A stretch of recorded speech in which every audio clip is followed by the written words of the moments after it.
Halo sahabat Butuh Sawah Channel, Assalamualaikum warahmatullahi wabarakatuh. Selamat datang kembali di channel YouTube Butuh Sawah Channel. Ya, untuk video kali ini kembali kami hadir untuk memberikan informasi terbaik seputar budidaya tanaman asolla. Ya, untuk video kali ini kita akan membahas tentang dampak atau pengaruh hujan terhadap tanaman asolla yang kita budidayakan. Ya, seperti kita pahami bahwa pada saat ini adalah musim hujan.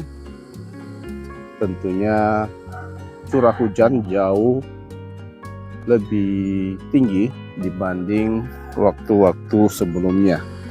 Ya, jadi kita akan membahas pengaruh hujan terhadap tanaman asolla. Kita mulai dari pengaruh yang sifatnya positif. Pengaruh yang sifatnya positif atau menguntungkan terhadap tanaman asolla. Ya, jadi pada musim hujan curah hujan cukup tinggi dan tentunya volume air daripada media budidaya tanaman asolla itu biasanya cukup ya, dan kita tidak perlu khawatir karena air pada media budidaya tanaman asolla itu selalu full, selalu penuh.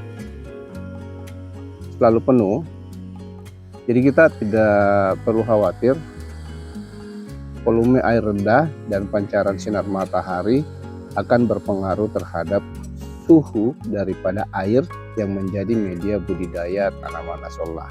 Jadi tidak seperti pada musim kemarau, sering sekali volume air yang sangat sedikit itu menyebabkan suhu air lebih hangat dan cenderung panas sehingga mempengaruhi pertumbuhan tanaman asolla.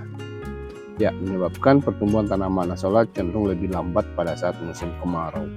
Ya, kemudian yang kedua, dengan tetesan hujan pada musim hujan tentunya ya, kita bisa melihat bahwa tanaman asolla itu cenderung menyebar secara merata. Tanaman asolla menyebar secara merata tentunya disebabkan oleh tetesan air hujan. Ya, kita bisa lihat itu tanaman asolla menyebar secara merata. Ini merupakan dampak daripada tetesan hujan ya. Ya, jadi kita tidak perlu repot-repot untuk meratakan tanaman asolla ya, karena tanaman asolla akan rata dengan sendirinya oleh tetesan hujan. Ya, jadi itu sebenarnya dampak positif atau dampak yang menguntungkan daripada hujan terhadap tanaman asolla. Sekali lagi, kita tidak perlu khawatir dengan debit air daripada media budidaya tanaman asolla. Volume airnya pasti cukup.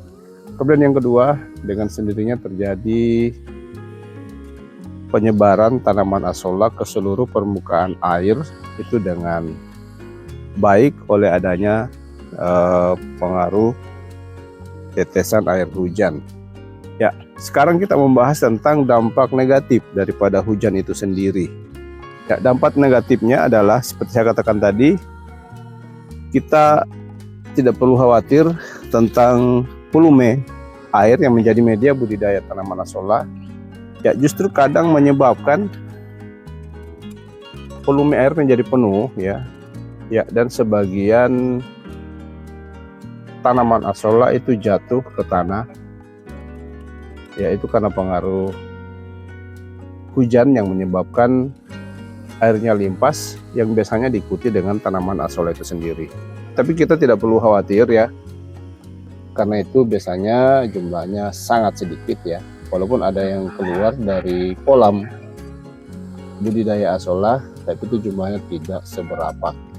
Ya, selanjutnya hal negatif yang terjadi pada saat musim hujan yang harus kita cermati itu adalah kemunculan berbagai jenis hama ya, itu pada saat musim hujan tiba.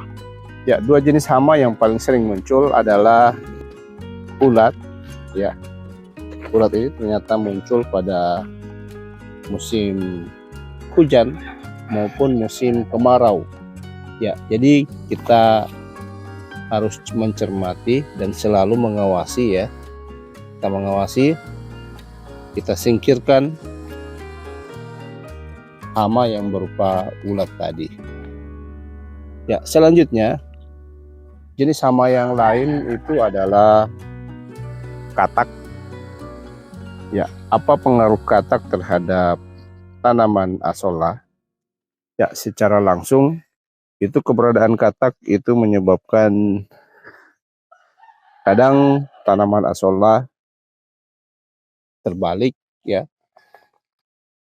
Keberadaan kodok itu biasanya membalik tanaman asolla sehingga posisinya berubah, ya. Jadi akarnya justru menghadap ke atas seperti ini.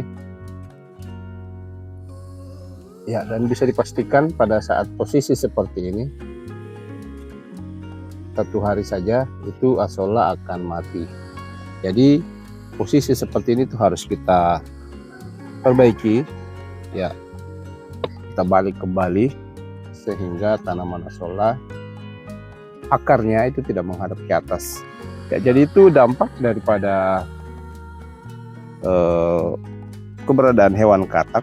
Terus yang kedua, keberadaan katak pada musim hujan itu biasanya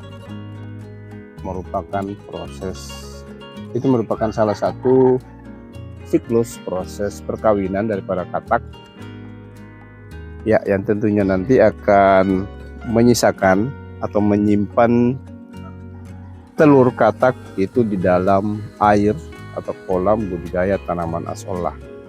Ya, jadi pada saat kita menemukan katak dalam kolam asolla, jadi sebisa mungkin kita harus singkirkan. Ya, jadi untuk mencegah katak memanfaatkan kolam asolla menjadi tempat untuk bertelur. Ya, kita bisa bayangkan apabila katak bertelur jumlahnya mencapai ribuan butir telur, ya, kita bisa memperkirakan berapa jumlah berudu atau kecebong yang nantinya akan dihasilkan oleh telur-telur tersebut. Ya, jadi seperti itu mungkin yang bisa kita bahas pada video kali ini tentang dampak daripada hujan terhadap tanaman asolla yang kita budidayakan. Semoga bermanfaat dan dapat menginspirasi. Kami akhiri, wabillahi taufiq wal hidayah. Wassalamualaikum warahmatullahi wabarakatuh.